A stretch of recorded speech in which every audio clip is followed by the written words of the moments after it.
Hello everybody, welcome back to the dig site. Today we are back with yet another Reviewing Dinosaurs episode. And just before I begin, I would like to announce my upcoming trip to Montana, where me and my dad will be exploring the Badlands once again. However, instead of going to Dinosaur Provincial Park for the third time, we will be hiking around the Hell Creek Formation. So make sure to subscribe and turn on the notification bell so you don't miss Season 3 of Exploring the Badlands. Trust me, you're not going to want to miss it because we have better filming equipment and it's our biggest trip yet. Now, with that all out of the way, let's start exploring the first horned-faced Protoceratops. Currently, there are two species of Protoceratops, those being P. andrewsi and P. hellencorinus. The first discovery of this little dinosaur was in 1922 in Mongolia's Gobi Desert. While exploring the Jakota Formation in what is now known as the Bain-Zak region, Roy Chapman Andrew, American naturalist, explorer, adventurer, and field leader of this Mongolian expedition, found the first fossil remains of the small ceratopsian. Later, the name Andrewsi would be bestowed on the dinosaur, named after the person who discovered it. Later on, P. hellencorinus would be found in 2001, with fossils being uncovered in the Chinese Bayan Mandahu Formation. Protoceratops is believed to have lived throughout parts of East Asia, existing during the late Cretaceous period around 75 to 71 million years ago. Protoceratops were between 4.9 to 5.9 feet long, had a standing height of 19.7 to 23.6 inches, and weighed approximately 350 to 400 pounds. The small animal was quadrupedal, its hind limbs being longer than their forelimbs. These long and powerful hind limbs could have been used to dig burrows to escape the hot temperatures of the Gobi Desert. The head of the Protoceratops was large for its body, having a bony frill at the back of its skull that covered the back of the neck. This built-in defense mechanism was useful for protecting one of its most vital areas. It was also equipped with a prominent parrot-like beak at the tip of its jaws. This beak was important for cropping vegetation and maybe even used for defense to fend off predators. Both attributes, the beak and frill, were likely used for display purposes, by either using them to attract mates or even intimidate competitors. Protoceratops belonged to the Protoceratopsidae family, a more primitive ceratopsian group from the late Cretaceous period. Protoceratopsidae are only found in Asia, with most specimens found in China and Mongolia. Members of this group include Bagaceratops, Breviceratops, and others. These small and unique dinosaurs were herbivores, meaning that they ate plants. There were a few differences between the two species of Protoceratops. P. andrewsi had bones under its eyes, which could have been a natural defense mechanism against predators that were to lunge at their throats. P. hellencorinus was rather a larger type species, having their skulls measuring up to 80 centimeters in length, whereas andrewsi only measured up to 50 centimeters. Protoceratops, although not as famous as ceratopsians like Triceratops, have still managed to make their way into some media. Now, although not appearing in any of the Jurassic World movies or games yet, they have made their way into some earlier documentaries such as Walking with Dinosaurs.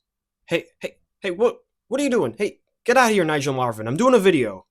The small ceratopsian has also appeared in Dinosaur Revolution, and I'm gonna go on a little side rant here. I know I shouldn't, I should be talking about the actual dinosaur, but I have to. First of all, this dinosaur documentary was awesome. A tad outdated, and well, not really a documentary, but more of a fictional story, but I don't care. This was my childhood favorite while growing up. I mean, look how awesome this shot is. A Protoceratops who's like a lone hero who's been outcasted, lives in a graveyard of Protoceratops skeletons. I mean, how cool is that? It's like he's the last member of an elite military group. You're the last of an elite group. Don't end it like this. Back there I can fly a gunship. I can drive a tank. Would a Protoceratops act like this in real life? Probably not, no. But is it awesome to watch? Yes! Again, it's not like Prehistoric Planet, but it's still so cool.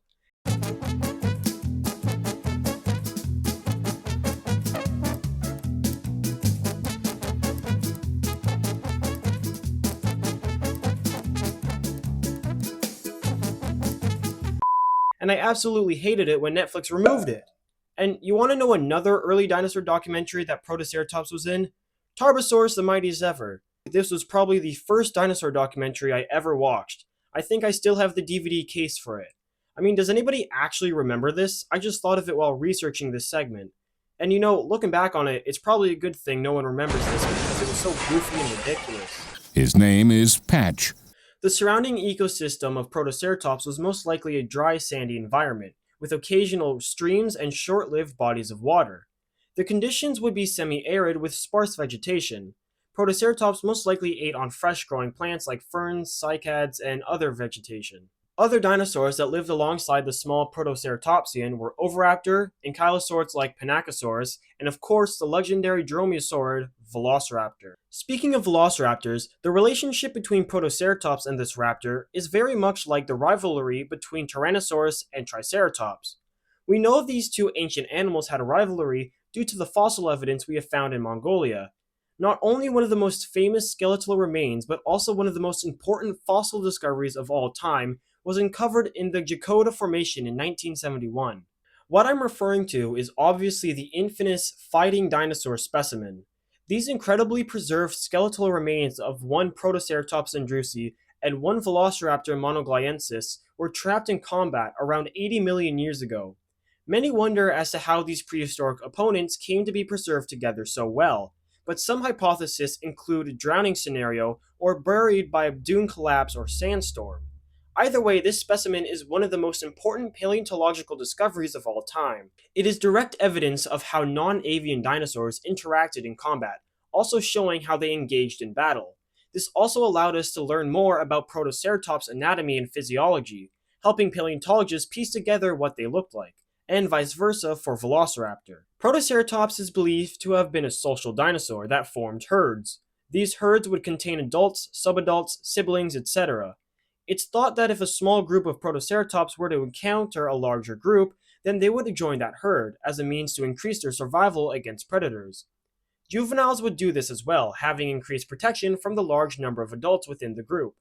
However, some of these animals could have desired a more solitary life, living and traveling alone. We know that Protoceratops lived in herds due to the number of skeletons found clustered together. In 2010, Nick Longrich, a paleontologist and evolutionary biologist, examined the large orbital ratio and sclerotic ring of Protoceratops. The scleral ring is a hardened ring of plates found in the eyes of many animals. Nick suggested that due to the size of the ring, Protoceratops could have potentially been a nocturnal animal. However, since it was a herbivore, it seemed odd for the animal to have lived a nocturnal lifestyle. That was until 2011 when the mystery was finally revealed. It turns out that Protoceratops was not nocturnal, but rather cathemeral. Cathemeral animals are active throughout both day and night and have scleral sizes that are between both nocturnal and diurnal. The reason behind this odd way of living was because of its arch nemesis, the Velociraptor, which is a primarily nocturnal predator. This meant when both creatures fought, it was most likely during darker parts of the day. This also means that the fighting dinosaur battle could have taken place at night. A later study in 2021 found that Protoceratops had a greater capability of nocturnal vision than the dromaeosaurid. Well, I hope you enjoyed today's video, and if you did, make sure to leave a like. Again, I would like to mention that my big trip to Montana is coming up very soon, so whether I post this before I leave or while I'm there, just remember to subscribe to the channel as well as turn on the notification bell so you don't miss the epic adventure that will be shown in Season 3 of Exploring the Badlands. Also, I know I got a little sidetracked with the whole media appearance segment, talking about those documentaries and all, but that actually got me thinking about potentially making a ranking video of the different types of dinosaur documentaries that have been released throughout the past years, starting with the Walking with Dinosaurs franchise. Oh, come on, seriously, not again. Nigel, get out of here. Yeah, that's what you get for picking up a prehistoric animal. Jeez. And ending it with whichever one had been released most recently. So, I hope to see you in the next video, and I hope you have an amazing rest of your day. Currently, there are two species of Protoceratops, those being P. andrewsi and P. helenicornis. What? It turns out that Protoceratops was not nocturnal, but rather cathemeral. Is that what it's called? God, there's so many weird... Cathemeral. Cathemeral. Cathemeral. Okay, let's do it again. Later, the name andrewsi would be bestowed on the dinosaur.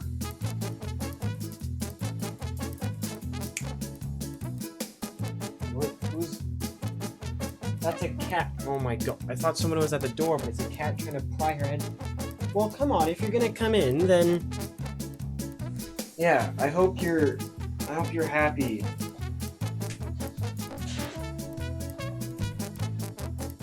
Don't care. If you start eating my phone, I'm not gonna be happy. Yeah. Yeah, thanks. Yeah. No! So, I hope to see you in the next video, and I hope you have an amazing rest of your video? What? No. Amazing rest of your day.